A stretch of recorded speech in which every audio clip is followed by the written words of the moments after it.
ഈ ഭരണസമിതി ചുമതലയിൽ വന്ന ആദ്യ നാളുകൾ മുതൽ തന്നെ ഞങ്ങൾക്ക് പലതരത്തിലുള്ള വിവരങ്ങൾ ലഭിക്കുന്നുണ്ട്. തെരഞ്ഞെടുപ്പ് കഴിഞ്ഞ് കോഡ് ഓഫ് കോണ്ടാക്ട് ഒക്കെ മാറിയതിനു ശേഷം ചില കാര്യങ്ങൾ അനധികൃതമായി നടത്തിയിട്ടുള്ള ചില കാര്യങ്ങൾ ഇടപെടുമെന്ന് ഞങ്ങൾ പറഞ്ഞിരുന്നു. അതിനെ തുടർന്ന് കഴിഞ്ഞ ഒരുപാട് നാളായി മേയറുടെ ഓഫീസിൽ ഉൾപ്പെടെ നിരവധി കംപ്ലയിന്റുകൾ നമ്മുടെ മാർക്കറ്റുകളെ കുറിച്ച് ലഭിക്കുന്നുണ്ട്. അതിൽ ഏറ്റവും കൂടുതൽ കംപ്ലയിന്റ് ലഭിക്കുന്നത് പാളയം മാർക്കറ്റിനെ കുറിച്ചാണ്. അവിടെ കുറെ നിർമ്മാണ പ്രവർത്തനങ്ങൾ സ്മാർട്ട് സിറ്റിയുടെ പേരിൽ നടക്കുകയായിരുന്നു. അതിൽ തന്നെ പോരായ്മകളുണ്ടെന്നുള്ള അഭിപ്രായമുണ്ട്. അതൊക്കെ തന്നെ അന്വേഷിക്കേണ്ടതായിട്ടുണ്ട്. കോർപ്പറേഷന്റെ ഉടമസ്ഥതയിലുള്ള മാർക്കറ്റുകൾ ലേലത്തിന് പലരും എടുക്കാറുണ്ട്. തെരഞ്ഞെടുപ്പ് ആയതുകൊണ്ട് തന്നെ ഞങ്ങൾ പുതിയ മാർച്ച് 31 കാലാവധി കഴിഞ്ഞ പലതും 2 മാസം കൂടി എക്സ്റ്റെൻഡ് ചെയ്ത് കൊടുത്തിരുന്നു. കാരണം കോഡ് ഓഫ് കോണ്ടാക്ട് നിലവിലുള്ളതുകൊണ്ട് ആ സമയത്ത് ലേലം ചെയ്യാൻ പാടില്ല. അതുകൊണ്ട് തന്നെ മെയ് മാസം 6-ാം തീയതി കോഡ് ഓഫ് കോണ്ടാക്ട് മാറിയിട്ട് ലേലം ചെയ്ത് പുതിയ ആൾക്കാർക്ക് കൈമാറുന്നതിന് വേണ്ടിയുള്ള സമയം അപ്പോൾ ഈ മാസം അവസാനം വരെയാണ് നീട്ടിക്കൊടുത്തിരുന്നത്. ഈ സമയത്തൊക്കെ തന്നെ കരാറിലുള്ള എല്ലാ മാനദണ്ഡങ്ങളും ലംഘിച്ചുകൊണ്ട് അവിടെ പണപ്പിരിവ് നടക്കുന്നതായിട്ടുള്ള വിവരം കിട്ടിയിട്ടുണ്ട്. ഒരു കുട്ടം മീൻ വച്ച് വിൽക്കുന്നതിന് 500 രൂപ അവിടെ കൊടുക്കേണ്ടതായിട്ടുണ്ട്. ഇത് ഇന്നൊന്നല്ല തുടങ്ങിയല്ല, 45 വർഷമായിട്ട് 45 വർഷം ഒരു പക്ഷേ 500 ആയിരിക്കില്ല, ഇങ്ങനെ കൊടുത്തുകൊണ്ടിരിക്കുകയാണ്. അപ്പോൾ കഴിഞ്ഞ ദിവസം സെക്രട്ടറിയുടെ കൈവശം ഒരു ക്യാൻസർ രോഗിയായിട്ടുള്ള ഒരു കച്ചവടം നടത്തുന്ന വനിത വന്ന് പരാതിപ്പെട്ടു. സെക്രട്ടറി അപ്പം തന്നെ അന്വേഷിച്ചു. ഞങ്ങൾ ചർച്ച ചെയ്തു. അവിടെ പരാതി വസ്തുതാപരമാണെന്ന് കണ്ടെത്തി. ഉടൻ തന്നെ അവിടെയുള്ള എല്ലാ പിരിവുകളും നിർത്തിവെക്കാൻ ഒരു ഉത്തരവിട്ടു. അതിനുശേഷം ഇന്നലെ ഞങ്ങൾ ഭരണസമിതിക്ക് നേതൃത്വം കൊടുക്കുന്ന മുഴുവൻ പേരും പ്രധാനപ്പെട്ട ഉദ്യോഗസ്ഥർ ഉൾപ്പെടെ അവിടെ സന്ദർശനം നടത്തിയിരുന്നു. ആ സന്ദർശനത്തിന്റെ അടിസ്ഥാനത്തിൽ ഒരു കാര്യം ബോധ്യമായത്, നോട്ടീസ് കൊടുത്തതിന് ശേഷം പിന്നെയുള്ള എല്ലാ പിരിവും അവിടെ അവസാനിച്ചിരിക്കുകയാണ്. ഇനി എന്ത് ചെയ്യണമെന്ന് ഞങ്ങൾ ആലോചിക്കും. ആ സമയം തന്നെ ശ്രദ്ധയിൽപ്പെട്ട ഒരുപാട് വസ്തുതകളുണ്ട്, അവിടെ തിരുത്തേണ്ടതായിട്ടുണ്ട്. ഒന്ന്, സ്മാർട്ട് സിറ്റിയുടെ നേതൃത്വത്തിൽ നടത്തിയ നിർമ്മാണ പ്രവർത്തനങ്ങളിൽ പല റൂമുകൾക്കും പല കടമുറികൾക്കും അവിടെ കച്ചവടം നടത്താൻ സാധിക്കാത്തൊരവസ്ഥയാണ്. അതിനൊന്നും തന്നെ എയർ ഹോളില്ല, എയർ സർക്കുലേഷനുള്ള ഒരു സാധ്യതയുമില്ല, മുകളിലേക്ക് പോയിട്ട് ആൾക്കാർക്ക് സാധനം വാങ്ങാനുള്ള സൗകര്യമില്ല. അതുകൊണ്ട് തന്നെ കോടിക്കണക്കിന് രൂപ മുടക്കി ഉണ്ടാക്കിയ നിരവധി കടമുറികൾ, ഒരു 100 കുറയാത്ത കടമുറികൾ ഒഴിഞ്ഞു കിടക്കുകയാണ്. അപ്പോൾ നമ്മളെ അതിശയിപ്പിക്കുന്ന ഒരു കാര്യം, കണ്ണായ സ്ഥലത്ത്, കേരളത്തിലെ തന്നെ ഏറ്റവും പ്രധാനപ്പെട്ട സ്ഥലങ്ങളിലൊന്നാണല്ലോ പാളയം കണ്ണിമേറ മാർക്കറ്റ്, ഏറ്റവും പാരമ്പര്യമുള്ളതാണ്. അവിടെ ഇത്രയും കോടി രൂപ മുടക്കി ഒരു കെട്ടിടം കെട്ടിയിട്ടിട്ട് ഇത്രയും വർഷമായിട്ടും ഒരു കട പോലും ആരും ഒരാവശ്യത്തിന് എടുക്കുന്നില്ല എന്ന് പറഞ്ഞാൽ അതിൽ അശാസ്ത്രീയതയുണ്ട്. അതിനെ ചില കാര്യങ്ങൾ പുനഃപരിശോധിക്കേണ്ടതായിട്ടുണ്ട്. ഞങ്ങൾ ഉദ്യോഗസ്ഥരുമായിട്ട് ഇന്നലെ ചർച്ച നടത്തി, ഇനിയും വരും ദിവസങ്ങളിൽ ചർച്ച നടത്തും. അപ്പോൾ ശ്രദ്ധയിൽപ്പെട്ട മറ്റു ചില കാര്യമാണ്, ഈ 3 നില കെട്ടിടത്തിലേക്ക് കയറി പോകാൻ വേണ്ടി വളരെ വീതിക്കുള്ള സ്റ്റെയർ കേസ് ഉണ്ട്. ഈ സ്റ്റെയർ കേസൊക്കെ കിട്ടിയതിന് ശേഷം ആ സ്റ്റെയർ കേസിന്റെ മുൻപിൽ ചിലർ അവരുടെ കയ്യൂക്കുണ്ട്. നിരവധി കാലങ്ങളായി അവിടെ വിലസുന്ന ചില പ്രാദേശിക സംഘങ്ങൾ അവരുടെ കയ്യൂക്കുകൊണ്ട് ഇവിടെയൊക്കെ തന്നെ അനധികൃത നിർമ്മാണം നടത്തി കൈയടക്കി വെച്ചിരിക്കുകയാണ്. അവിടെയൊക്കെ തന്നെ നിയമവിരുദ്ധമായിട്ട് മാംസവിൽപ്പനയും അതോടൊപ്പം തന്നെ മറ്റ് ബിസിനസ്സുകളും നടത്തുകയാണ്. ഇതിൽ പലരും ഇങ്ങനെ കട കെട്ടിയിട്ടിട്ട് 1000 രൂപ 2000 രൂപ ഓരോ ദിവസത്തേക്കും, ഒരു ദിവസത്തേക്ക് 1000, 2000, 3000 രൂപയ്ക്ക് പല ബിനാമികൾ പേരുകളിലും വാടകയ്ക്ക് കൊടുക്കുകയാണ്. അപ്പം അങ്ങനെ വളരെ വലിയ ക്രമക്കേടാണ് നടക്കുന്നത്. അതിന്റെ അടിസ്ഥാനത്തിൽ ഇന്നലെ വീണ്ടും ചേർന്ന ഭരണസമിതിയുടെ സ്റ്റാൻഡിംഗ് കമ്മിറ്റി ചെയർമാൻമാരുടെ യോഗത്തിൽ അനധികൃതമായിട്ടുള്ള എല്ലാ നിർമ്മാണ പ്രവർത്തനങ്ങളും പൊളിച്ചു മാറ്റാൻ തീരുമാനിച്ചിട്ടുണ്ട്. ഇന്ന് അതിന്റെ ആദ്യഘട്ട നടപടി ആരംഭിച്ചു. ഞായറാഴ്ച ആയിരുന്നിട്ടും ആ പ്രശ്നത്തിന്റെ ഗൗരവം മുഖവിലേക്ക് എടുത്തുകൊണ്ടാണ് ഉദ്യോഗസ്ഥർക്കൊക്കെ തന്നെ ഇന്ന് ഡ്യൂട്ടി നിശ്ചയിച്ച് ആദ്യഘട്ട നടപടികൾ ആരംഭിച്ചിട്ടുണ്ട്. കോർപ്പറേഷനിലെ ആവശ്യമായ ഉദ്യോഗസ്ഥരെയൊക്കെ ഞങ്ങൾ അതിൽ പ്രയോജനപ്പെടുത്തിയിട്ടുണ്ട്. ഇനി വരാൻ പോകുന്ന ദിവസങ്ങളിൽ ഇനിയും ചെയ്യാനുണ്ട്. ഇത് ഫസ്റ്റ് സ്റ്റെപ്പാണ്. നാളെ കൂടുതൽ രേഖകൾ, കാരണം ഇത് വർഷങ്ങൾക്ക് മുമ്പ് ചെയ്തതായതുകൊണ്ട് പല ജീവനക്കാരുമാണ് കൈകാര്യം ചെയ്യുന്നത്.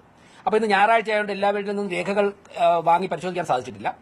ഇന്നലെ രേഖകൾ പരിശോധിച്ചതിന്റെ അടിസ്ഥാനത്തിൽ അനധികൃത നിർമ്മാണമെന്ന് തോന്നിയ ബോധ്യമായ കെട്ടിടങ്ങളാണ് അല്ലെങ്കിൽ നിർമ്മാണങ്ങളാണ് ഇന്ന് പൊളിച്ചത്. വരും ദിവസങ്ങളിൽ ഈ രേഖകൾ പരിശോധിച്ചതിന് ശേഷം അനധികൃതമായി നിർമ്മിച്ചിട്ടുള്ള കാര്യങ്ങളൊക്കെ തന്നെ ഞങ്ങൾ പൊളിച്ചു മാറ്റും. ഇതിൽ മറ്റൊന്ന് പറയുവാനുള്ളത്, തിരുവനന്തപുരം കോർപ്പറേഷനിൽ വ്യാപകമായി പല സ്ഥലങ്ങളിലും അനധികൃത നിർമ്മാണങ്ങൾ നടത്തിയിട്ടുണ്ട്. അത് കച്ചവടം പൊടി പിടിക്കുന്നുണ്ട്. അങ്ങനെ ചെയ്തിട്ടുള്ളവരോട് ഞങ്ങൾ പറയുന്നു, നിങ്ങൾ തന്നെ ആ വസ്തുക്കൾക്ക് നാശം വരാതെ അതിനെ പൊളിച്ചു മാറ്റണം. അങ്ങനെ നിർമ്മിക്കണമെന്നുണ്ടെങ്കിൽ മതിയായ രേഖകൾ സഹിതം മതിയായ ഘടകങ്ങൾ ഹാജരാക്കി ലൈസൻസ് നേടുക. അതിനെന്തെങ്കിലും ബുദ്ധിമുട്ടുണ്ടെങ്കിൽ, നിയമപരമായിട്ട് നിങ്ങൾക്ക് കിട്ടേണ്ട ലൈസൻസ് കിട്ടുന്നില്ലെങ്കിൽ ഭരണസമിതിയെ സമീപിച്ചു കഴിഞ്ഞാൽ ഞങ്ങൾ അതിലിടപെടും. അല്ലാതെ അനധികൃതമായി നിർമ്മിച്ചിട്ടുള്ള എല്ലാ നിർമ്മാണ പ്രവർത്തനങ്ങളും പൊളിച്ചു മാറ്റണം. അങ്ങനെയുള്ള നിർമ്മാണങ്ങളിൽ നിന്ന് നിങ്ങൾ പിന്മാറണം. കോർപ്പറേഷന് ഒന്നും പൊളിച്ചു മാറ്റുവാനുള്ള ആഗ്രഹമില്ല. പക്ഷേ അത് തുടർന്നു പോയി കഴിഞ്ഞാൽ ഞങ്ങൾക്ക് നിയമപരമായിട്ടുള്ള നടപടികളായി മുന്നോട്ട് പോകേണ്ടി വരും. ഈ തൊഴിലാളികൾ പറയുന്നത് കോർപ്പറേഷൻ നിർമ്മിച്ചു നൽകിയ ബിൽഡിംഗ് ഉണ്ടല്ലോ, അത് 3-ാം നിലയിലൊക്കെയാണ് ഈ മത്സ്യം വിൽപ്പനയും പച്ചക്കറിയും ഒക്കെ. അപ്പൊ അത് ഈ വാങ്ങിക്കാൻ എത്തുന്നവർ മുകളിലേക്ക് എത്തുന്നില്ല എന്നൊരു പരാതി പറയുന്നുണ്ട്. അതുകൊണ്ടാണ് അവർ അത്തരത്തിൽ അത് ഉപയോഗിക്കാൻ പറ്റാത്തൊരു സാഹചര്യത്തിലുള്ളത്. അപ്പൊ അതൊന്നും ശ്രദ്ധയിൽ അത് വന്നിട്ടുണ്ട്. താങ്കൾ പറഞ്ഞ വളരെ ഗൗരവമായ പ്രശ്നമാണ്. പക്ഷേ അന്ന് ചെയ്തവർ അങ്ങനെ ചെയ്തു പോയി. അന്ന് ചെയ്തവർ ശ്രദ്ധിക്കണമായിരുന്നു. 3-ാം നിലയിൽ ഒരു കടമുറി കിട്ടിയാൽ അവിടേക്ക് കച്ചവടം നടത്തുന്ന ആൾക്കാരും പോകാൻ സാധിക്കണം, കസ്റ്റമേഴ്സിനും പോകാൻ സാധിക്കണം. അങ്ങനെ ചെയ്യാൻ പാടുണ്ടായിരുന്നുള്ളൂ. പക്ഷെ അങ്ങനെയല്ലേ ഇപ്പൊ ചെയ്തിരിക്കുന്നത്. അപ്പോൾ ഈ ഭരണസമിതി ആ ഒരു ചലഞ്ച് ഏറ്റെടുക്കുകയാണ്. അതിനെങ്ങനെ പരിഹരിക്കാം, അതിന്റെ ഭാഗമായിട്ടാണ് അതിന്റെ തടസ്സം നിൽക്കുന്ന ആ സ്റ്റെയർ കേസിലേക്കുള്ള മുന്നിലുള്ള കടകൾ ഞങ്ങൾ ഇന്ന് പൊളിച്ചു മാറ്റിയത്. ഇനി അടുത്ത സ്റ്റെപ്പ് ആലോചിക്കും. അവിടെ ലിഫ്റ്റ് സംവിധാനം പ്രോപ്പർ അല്ലെന്നാണ് പറയുന്നത്. മാർക്കറ്റിൽ ഏത് തരത്തിൽ നമുക്കത് പ്രോപ്പറാക്കാൻ സാധിക്കും? അതിൽ കെട്ടി നിർമ്മിച്ചു പോയില്ലേ? മുൻ ഭരണസമിതിയാണല്ലോ അത് ചെയ്തത്. ചെയ്തപ്പോൾ ശ്രദ്ധിക്കണമായിരുന്നു. നിലവിലുള്ള സാഹചര്യത്തിൽ നിന്നുകൊണ്ട് പരമാവധി നമുക്ക് എങ്ങനെ സൗകര്യപ്രദമാക്കാം എന്നുള്ളതിനെ കുറിച്ച് ഞങ്ങൾ ചിന്തിക്കും. ഞങ്ങൾ എക്സ്പെർട്ടുകളുമായിട്ട് ആലോചിക്കും, എഞ്ചിനീയർമാരുമായിട്ട് ആലോചിക്കും. എന്തേ അല്ല, അനധികൃത നിർമ്മാണം നടത്തിയിട്ടുള്ള ചർച്ച നടത്തേണ്ട ആവശ്യമില്ലല്ലോ. വേണോ? അങ്ങനെയാണെങ്കിൽ ഞാൻ മാത്രം സമയം കിട്ടുള്ളൂ രാവിലെ തൊട്ട് വൈകുന്നേരം വരെ. അങ്ങനെ അഭിപ്രായമില്ല. മുഴുവൻ എന്നുള്ള വാക്കിനോട് അഭിപ്രായമില്ല. മാത്രമല്ല, മുൻപ് ഉണ്ടായിരുന്നവർ എല്ലാം തെറ്റുകളും ചെയ്തതെന്നും ഞങ്ങൾ പറയുന്നില്ല. എല്ലാ തെറ്റുകളും ചെയ്തു എന്നോ എല്ലാം താങ്കൾ ചോദിച്ചു അങ്ങനെയുള്ള അഭിപ്രായം ഞങ്ങൾക്ക് അങ്ങനെയല്ല. ചില കാര്യങ്ങളുണ്ട്, ചില കാര്യങ്ങൾ അങ്ങനെയുണ്ട്. ആ കാര്യങ്ങളിലാണ് ഇപ്പം ഞങ്ങൾ ശ്രദ്ധിച്ച് ഇടപെടുന്നത്. ഇന്നലെ ചെന്ന് നോക്കിയപ്പോൾ നോട്ടീസ് കൊടുത്തതിന് ശേഷം ഇന്നലെ വരെ നടന്നിട്ടില്ല. ഇനി നിന്നിട്ടുണ്ടോ എന്ന് ചോദിച്ചു കഴിഞ്ഞാൽ, ആരെങ്കിലും വന്ന് ചോദിച്ചാൽ നിയമവിധേയമായിട്ട് കോർപ്പറേഷൻ പറയുന്ന അവിടെ നോട്ടീസ് ഒട്ടിക്കുന്ന പണമല്ലാതെ കൊടുക്കരുതെന്ന് ഞങ്ങൾ പറഞ്ഞിട്ടുണ്ട്. അങ്ങനെ കൊടുക്കാൻ പറ്റാതെ അവിടെ ബിസിനസ് നടത്താൻ സമ്മതിക്കുന്നില്ലെങ്കിൽ അവിടെ നിന്ന് നടന്നു ഒരാളെ ദൂരമല്ലേ ഉള്ളൂ. ഞങ്ങളുടെ ഈ ഇരിക്കുന്ന ടീമിൽ ആരെങ്കിലും ഒരാൾ രാത്രി 12 മണിയുടെ കാണും. ആരെങ്കിലും ഈ ഇരിക്കുന്ന ഇവിടെ ഡയസിൽ ഇരിക്കുന്നതിൽ സെക്രട്ടറി കെട്ടിൽ 8-9 മണിയോടെ ഉണ്ടാവാറുണ്ട്. ഞാനൊരു 11-12 മണിയുടെ ഇവിടെ തൊട്ടടുത്തോടെയും കാണും. നേരിട്ട് വന്ന് പറഞ്ഞാൽ ഞങ്ങൾ ആ സമയം ഇടപെടും.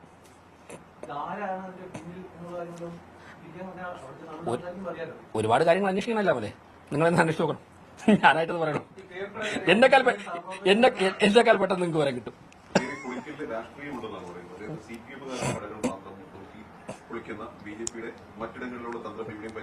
അപ്പൊ അനധികൃതമായിട്ട് കടകൾ അവരാണ് കിട്ടിയെന്നാണ് ആരും പറയണത്. എന്തിനാണ് വെറുതെ? ഞാൻ പറഞ്ഞത്, ഞങ്ങളിന്ന് പൊളിച്ച കടകൾ ഏതെങ്കിലും അനധികൃതമായിട്ട് അല്ല നിയമവിധേയമായിട്ട് കിട്ടിയ ഏതെങ്കിലും കടകളിൽ പൊളിച്ചിട്ടുണ്ടോ? പറയണം. അല്ല, രേഖകൾ കാണിച്ചാൽ മതി. നിയമവിധേയമായിട്ട് നിർമ്മാണം നടത്തിയ ഏതെങ്കിലും കടകളുടെ അടുത്തോട്ടെങ്കിലും ഇറങ്ങി പോയിട്ടുണ്ടോ?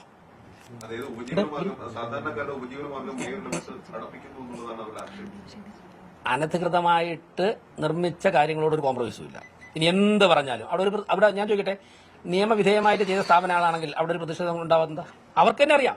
ഞങ്ങൾ ഇന്നലെ പോയി പറഞ്ഞപ്പോൾ തന്നെ എനിക്ക് തോന്നുന്നു മാനസികമായി അവർ അതിന് തയ്യാറായിരുന്നു. കാരണം ഭരണസമിതി ന്യായമായ കാര്യങ്ങളാണ് പറഞ്ഞതെന്ന് പറഞ്ഞിട്ട് ഞങ്ങൾ നിയമവിധേയമായിട്ട് ചെയ്യുന്ന ഒരു കാര്യത്തിലും ഇടപെടില്ല. ഞങ്ങളുടെ ഭരണസമിതിയുടെ മുൻപിൽ രാഷ്ട്രീയ വിശ്വാസം അല്ലെങ്കിൽ രാഷ്ട്രീയ പ്രവർത്തനം നിയമവിരുദ്ധമായ കാര്യങ്ങൾ ചെയ്യുന്നതിന് ഒരു പ്രൊട്ടക്ഷൻ ആവില്ല.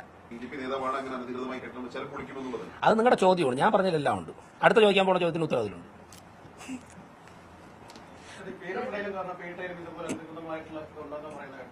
അല്ല, ഞങ്ങൾ ഇങ്ങനെ ഒരുപാട് കേട്ടിട്ടുണ്ട്. ഓരോന്നായിട്ട് പരിശോധിച്ചിട്ടിരിക്കണേ ഉള്ളൂ. ഉണ്ട് എന്നാണ് ഞങ്ങൾ കേട്ടിട്ടുള്ളത്. ഞങ്ങൾ ഓരോന്നോരോന്നായിട്ട് ഡോക്യുമെന്റ്സ് എടുത്ത്, ഇത് മാത്രമല്ല വേറെ ഡേ ടു ഡേ ആക്ടിവിറ്റി ഇല്ലേ, അപ്പൊ അതിനോടൊപ്പം കിട്ടുന്ന സമയത്ത് എന്തായാലും ഞങ്ങൾ കംപ്ലീറ്റ് ചെയ്യും. കാര്യങ്ങൾ തുടങ്ങി വെച്ച എല്ലാ കാര്യങ്ങളും കംപ്ലീറ്റ് ചെയ്യും.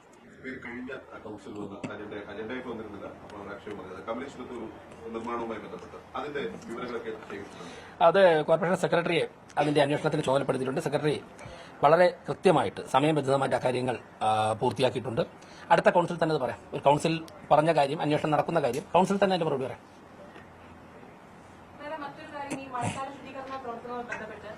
പലയിടങ്ങളിലും കൃഷി നശിപ്പിക്കുന്നു എന്ന് പറഞ്ഞു പരാതി കിട്ടിയിട്ടുണ്ട്. അതിൽ രാഷ്ട്രീയപരമായിട്ടാണ് പുതിയ ഭരണസമിതി. എന്ത് കൃഷിയാണ് നശിച്ചത്? ഏത് കൃഷിയാണ് നശിച്ചത്? നന്നങ്കോട് 2-3 പേരിങ്ങനെ പരാതി. അല്ല, എന്ത് കൃഷി? വാഴകൃഷി. ഓടയിലാണ് വാഴ നട്ടേക്കുന്നത്? അല്ല, ഓടയിലായിരുന്നു വാഴയെങ്കിൽ അത് മാറ്റിക്കാണും. ഓടയിലല്ല എന്നാണ് പരാതിക്കാർ പറയുന്നത്. ഓട പോലും പൂർത്തിയാക്കാനുള്ള പൈസ ഇല്ല. പിന്നെ വാഴത്തോട്ട് വാഴ ഓടയിലാണെങ്കിൽ വാഴ ഓടയിലാണെങ്കിൽ ചിലപ്പോ സരിച്ചൊക്കെ ചിരി വരെയാണ്.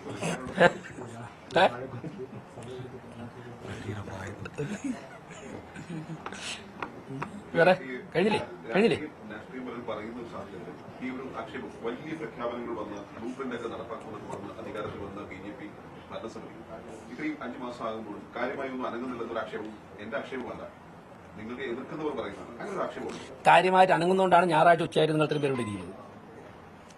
ഞായറാഴ്ച ഉറങ്ങുന്ന ഒരു ഭരണസമിതിയാണെന്നുണ്ടെങ്കിൽ ആ ഭരണസമിതി സുഖമായിട്ട് ഉറങ്ങിയത് നിങ്ങൾ ചിലരൊക്കെ ഇന്ന് ലീവായിട്ടും വന്നത് ഗൗരവമുള്ള വിഷയങ്ങളിൽ ഭരണസമിതി ആഴ്ച പോലും സർക്കാർ ഉദ്യോഗസ്ഥ പോലും വന്നിരിക്കുക ഞായറാഴ്ച.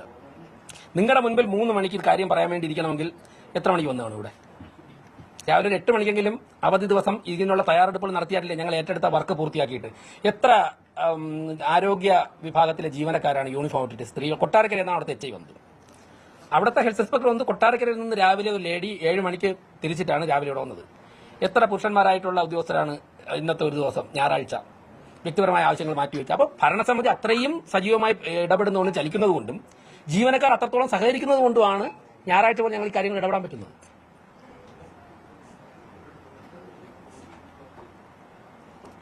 ഈ സർക്കാരുമായിട്ട് എങ്ങനെയാണ് ഒരു നല്ല ലൈസൻസ്? മുൻ സർക്കാരുമായിട്ട് വളരെ നല്ല ബന്ധമായിരുന്നു. ഇപ്പോഴത്തെ സർക്കാരുമായിട്ട് വളരെ നല്ല ബന്ധമാണ് ഇപ്പോഴുള്ളത്. ആഗ്രഹിക്കുന്നത് ബഹുമാനപ്പെട്ട മുഖ്യമന്ത്രിയെ ഞങ്ങൾ പോയി കണ്ടിരുന്നു. കണ്ട സമയത്ത് വളരെ പോസിറ്റീവായിട്ടാണ് അദ്ദേഹം പ്രതികരിച്ചത്. ഞങ്ങളും വളരെ ക്രിയാത്മകമായിട്ടുള്ള പിന്തുണ ഗവൺമെന്റ് നൽകുകയും വികസനത്തിന് വേണ്ടിയുള്ള എല്ലാ സഹായവും ചോദിച്ചിരുന്നു. അതിനുശേഷം 2 മന്ത്രിമാരെ കണ്ടു. നമ്മുടെ തിരുവനന്തപുരത്തുള്ള 2 മന്ത്രിമാർ, ശ്രീ K. മുരളീധരനെയും ശ്രീ CP ജോണിനെയും. ഈ 2 വിഭാഗവും കോർപ്പറേഷനുമായിട്ട് സഹകരിച്ച് പോകണം. CP ജോൺ അതും കൂടെ പറയാം. ഒരു ആദ്യഘട്ടം സംസാരിച്ചു. KSRTC ആണല്ലോ കോർപ്പറേഷനുമായിട്ട്, നമ്മുടെ 115 ബസ്സും കൂടെ അവിടെ ഓടുകയാണല്ലോ. സംസാരിച്ചു. അതിന്റെ അടിസ്ഥാനത്തിൽ മന്ത്രിയുടെ സാന്നിധ്യത്തിൽ തന്നെ, ബഹുമാനപ്പെട്ട മന്ത്രിയുടെ സാന്നിധ്യത്തിൽ തന്നെ അടുത്ത ദിവസം വീണ്ടും KSRTC ഉദ്യോഗസ്ഥരുമായിട്ട് ഞങ്ങൾ ചർച്ച നടത്തുന്നുണ്ട്. കഴിഞ്ഞ ഘട്ടം നടത്തിയ ചർച്ചകളുടെ തുടർച്ചയായിട്ട് അതിൽ ഇലക്ട്രിക് ബസ്സുകൾ നഗരത്തിൽ ഓടുന്നതിന്റെ വിവിധ വശങ്ങൾ കഴിഞ്ഞ ദിവസം കണ്ടപ്പോൾ സംസാരിച്ചിരുന്നു. പിന്നെ മറ്റൊരു കാര്യം മന്ത്രിയുടെ ശ്രദ്ധയിൽപ്പെടുത്തിയത്, ഞാനും അനുഭവസ്ഥനാണ്, നിങ്ങളൊക്കെ പല ദിവസവും അനുഭവിച്ചു കാണും. വൈകുന്നേരം ഒരു 6 മണിയായി കഴിഞ്ഞാൽ ഈ നമ്മുടെ സിറ്റിയിലെ പല ഭാഗങ്ങളിലും ഇതര സംസ്ഥാനങ്ങളിലേക്ക് പോകുന്നതും കേരളത്തിൽ തന്നെ മലബാർ മേഖലയിലേക്കും പാലക്കാടൊക്കെ പോകുന്ന ബസ് വരും. മൾട്ടി ആക്സിൽ ബസ്സുകളൊക്കെയാണ്. ഈ ബസ്സുകൾ കൊണ്ടുവന്ന് യാത്രക്കാരെ കയറ്റുന്നത് കൊണ്ട് തന്നെ വളരെ വലിയൊരു സമയം ബ്ലോക്ക് ആവാറുണ്ട് റോഡ്, പ്രത്യേകിച്ച് തമ്പാനൂർ, അരിസ്റ്റോ അവിടെയൊക്കെ. ഈ ബസ്സുകളെയൊക്കെ തന്നെ മറ്റൊരു സ്ഥലത്തേക്ക് മാറ്റണം. മുൻപ് മനോരമ പത്രം നടത്തിയ ഒരു ചർച്ചയിൽ സിറ്റി പോലീസ് കമ്മീഷൻ ഉൾപ്പെടെ ഞങ്ങൾ ഇരുന്നൊരു ചർച്ചയിൽ വന്നത് ഒന്നിൽ ഈഞ്ചക്കലേക്ക് മാറ്റണം. ഈഞ്ചക്കൽ ഇപ്പോൾ ഗ്രൗണ്ട് ഉണ്ടല്ലോ, ഈ ദൂര സ്ഥലങ്ങളിലേക്ക് പോകുന്ന ബസ്സുകൾ അവിടെ ഇട്ടിട്ട് ആൾക്കാർ അവിടെ വന്ന് കയറണം. ഇന്ന് ഞാൻ ബഹുമാനപ്പെട്ട മന്ത്രിയെ ഇന്ന് ഒരു ചടങ്ങിൽ വെച്ച് കണ്ടപ്പോൾ സംസാരിച്ചു. വളരെ പോസിറ്റീവായിട്ടാണ് അദ്ദേഹം അതിൽ പ്രതികരിച്ചത്. അപ്പോൾ വരാൻ പോകുന്ന ദിവസങ്ങൾ ഞങ്ങൾ ഇരിക്കുമ്പോഴേക്കും അക്കാര്യങ്ങൾ ഉൾപ്പെടെ ചർച്ച ചെയ്യും. അദ്ദേഹം 1-2 ആശയങ്ങൾ മുന്നോട്ട് വെച്ചു. അപ്പോൾ KSRTC ആയിട്ട് വീണ്ടും ചർച്ചകൾ നടത്തും. തിങ്കളാഴ്ച തദ്ദേശ സ്വയംഭരണ വകുപ്പ് മന്ത്രിയെ കാണുന്നുണ്ട്. അതുപോലെ തന്നെ ഇലക്ട്രിസിറ്റി മിനിസ്റ്റർ ശ്രീ സണ്ണി ജോസഫ് അദ്ദേഹത്തെ കാണുന്നുണ്ട്. പിന്നെ ജലസേചന വകുപ്പ് മന്ത്രിയെ വിളിച്ചിട്ടുണ്ട്. അത് തിങ്കളാഴ്ച വൈകുന്നേരം 6 മണി അടുപ്പിച്ച് അദ്ദേഹത്തെ കാണും. 3 മന്ത്രിമാരെ തിങ്കളാഴ്ച കാണുന്നുണ്ട്. അപ്പോൾ കോർപ്പറേഷനുമായിട്ട് സഹകരിക്കേണ്ട വകുപ്പുകളിലെ മന്ത്രിമാരുമായിട്ട് എത്രയും ചുരുങ്ങിയ ദിവസം കൊണ്ട് ചർച്ചകൾ പൂർത്തിയാക്കും.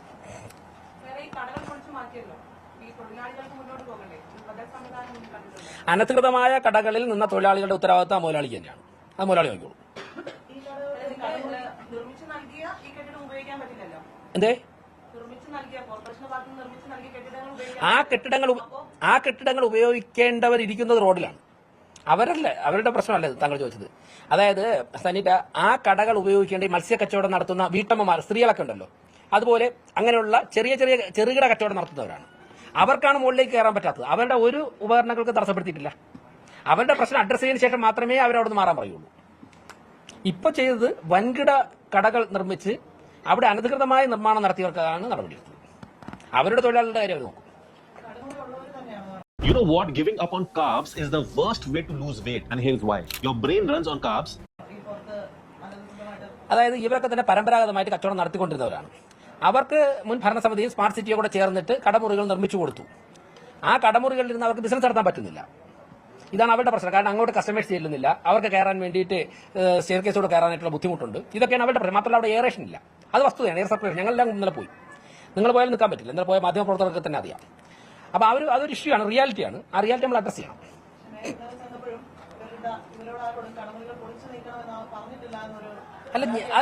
ഞാൻ അവരോട് പറയണ്ടല്ലോ, പറയേണ്ട ഉദ്യോഗസ്ഥരല്ലേ. അനധികൃത നിർമ്മാണം നടത്തിയിട്ടുള്ള ഒരാളിന് അദ്ദേഹം ചെയ്ത് അവർ ചെയ്ത് തെറ്റാണെന്ന് അവർക്ക് അറിയില്ലേ? ഞാനെന്തിനാ പറയണത്? അങ്ങനെ ആക്ടി പറയുന്നുണ്ടാ? അല്ല, അനധികൃത നിർമ്മാണം നടത്തിയിട്ടുണ്ടെങ്കിൽ അത് മാറ്റുവാനുള്ള നിയമപരമായിട്ടുള്ള ഉത്തരവാദിത്തം കോർപ്പറേഷനുണ്ട്. അത് ചെയ്യാതിരിക്കുന്നതാണ് നിയമലംഘനം. അതുകൊണ്ട് ഞങ്ങളുടെ ആ ഉത്തരവാദിത്തമാണ് ചെയ്തത്. ഇത് വ്യക്തിപരമായ കാര്യമല്ലല്ലോ. അതിന്റെ ഉത്തരം ഞാൻ ആദ്യം പറഞ്ഞു. ലഭ്യമായ ഇന്ന് ഞായറാഴ്ചയും ഇന്നലെ വൈകുന്നേരവുമായി ലഭ്യമായ രേഖകൾ പരിശോധിച്ചതിന്റെ അടിസ്ഥാനത്തിൽ ബോധ്യം വന്ന കാര്യങ്ങളാണ് ഇന്ന് ഉച്ചവരെ ചെയ്തിട്ടുള്ളത്. ഇത് തുടരും. അവിടെ മാത്രമല്ല, തിരുവനന്തപുരം സിറ്റിയിലുള്ള അനധികൃത നിർമ്മാണങ്ങളുമായി ബന്ധപ്പെട്ടുള്ള രേഖകൾ പരിശോധിച്ച് ബോധ്യപ്പെടുന്നതിന്റെ അടിസ്ഥാനത്തിൽ ഉദ്യോഗസ്ഥർക്കും ഭരണസമിതിക്കും ബോധ്യപ്പെടുന്ന എഞ്ചിനീയറിംഗ് ഡിപ്പാർട്ട്മെന്റ് ഉൾപ്പെടെ ഇപ്പോൾ മരാമത്ത് ചെയർപേഴ്സൺ ഉണ്ടല്ലോ, അവരൊക്കെ ഞായറാഴ്ച വന്നിരിക്കുന്നതിന് ഇത് പരിശോധിച്ച് ബോധ്യപ്പെടാനാണ്. ബോധ്യപ്പെടുന്നതിന്റെ അടിസ്ഥാനത്തിൽ ഞങ്ങൾ ഇനിയും തുടരും. ഒരു ദിവസം കൊണ്ട് തീർക്കാൻ പറ്റുന്ന പ്രോസസ് അല്ലല്ലോ. സ്വാഭാവികമായിട്ട് വർക്ക് ആവശ്യപ്പെടുകയാണെങ്കിൽ സാഹചര്യം അനുസരിച്ച് വരുമല്ലോ. അവർക്ക് സന്തോഷമാണ്. ഈ അനധികൃത നിർമ്മാണം കൊണ്ടൊക്കെ ഏറ്റവും ബുദ്ധിമുട്ടുണ്ടാകുന്ന ഉദ്യോഗസ്ഥർക്കാണ്. അവർക്ക് അങ്ങനെ ഒരു അവസരം ഇതിനെതിരെ നിയമവിരുദ്ധ പ്രവർത്തനങ്ങളെ പ്രതികരിക്കാൻ കിട്ടിയപ്പോഴേക്കും അവർ വളരെ സന്തോഷത്തോടെയാണ് ചെയ്തത്. ഞങ്ങളൊരു 4 മണിയാവുന്നതാണ് വിചാരിച്ചത്. അവർ 2 മണിക്കൂർ കൊണ്ട് എല്ലാം തീർത്തു.